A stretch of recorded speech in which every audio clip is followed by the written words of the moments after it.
Ya itu sebabnya kenapa saya menyarankan untuk klien-klien saya yang sudah telepon minta hitungan itu. Kalau hanya lewat telepon ya terus terang saya tidak bisa memberikan gambaran karena kan mesti tahu lokasinya dulu. Iya, sekarang begini. Kalau lewat telepon, Mas saya punya ukuran ruangan 6 kali 5 misalnya. Tolong dibuatkan layoutnya kayak apa. Ya kan susah, nggak dapat gambaran. Nanti ternyata kok di tengah misalnya minta dikasih tiang.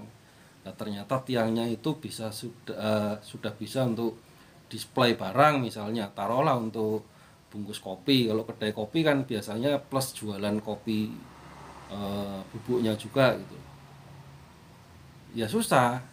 Nah, itulah kenapa kita mesti ke lokasi, ke lapangan. Kita survei, kita ukur plus kita gambar orek-orekan mentah dulu gitu ya. Maunya seperti apa? Ya walaupun tidak sedikit penelpon-penelpon calon klien itu yang mintanya hanya lewat telepon.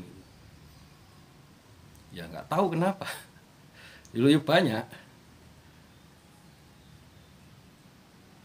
Ya barangkali kan mungkin begini, datang kalau didatangi ke lokasi langsung itu seolah-olah sudah pasti iya, sudah pasti jadi gitu loh kerjasamanya. Kalau menurut saya pribadi tidak begitu, karena ada baiknya itu kan saya sendiri selaku yang akan mengerjakan itu membaca lokasi seperti apa gitu loh maunya ownernya, pemiliknya. Lah kemudian baru ngobrol gitu.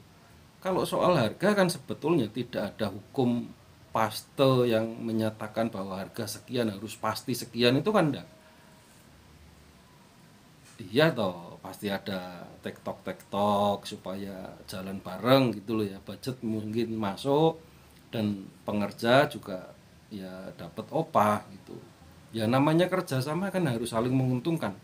Bukan cuman di sayanya saja, pengerjanya yang mendapatkan untung sementara owner merasa terbebani dengan budget yang mungkin terlalu tinggi tapi tidak pas.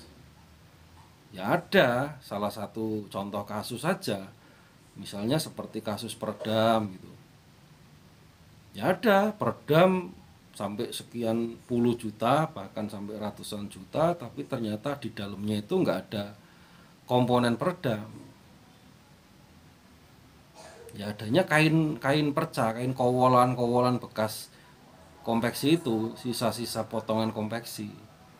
Ya saya mengalami itu juga, maksudnya saya memperbaiki itu gitu.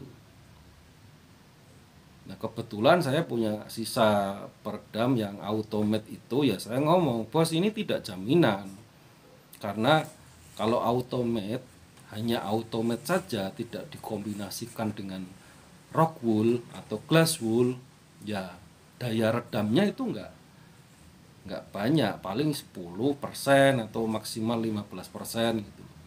Berbeda dengan ketika dinding itu ada komponen rock woolnya.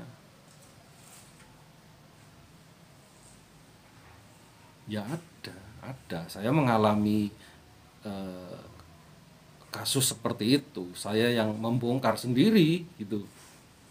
Loh ini katanya peredam, kok ternyata isinya kowolan, kain-kain perca itu loh. Iya, nggak ngefek kalau kain perca. Di dalamnya kain perca, kemudian di bagian luarnya itu pakai gipsum. Lah baru dikasih karpet. Lah yang di dalam ini kan kalau menurut saya nggak ada fungsinya. Karena setahu saya hukum bunyi itu merambat gitu loh. Lah kalau ada lahan yang halus ya otomatis kan dia merambatnya lebih cepat. Jadi kalau komposisinya seperti itu yang berfungsi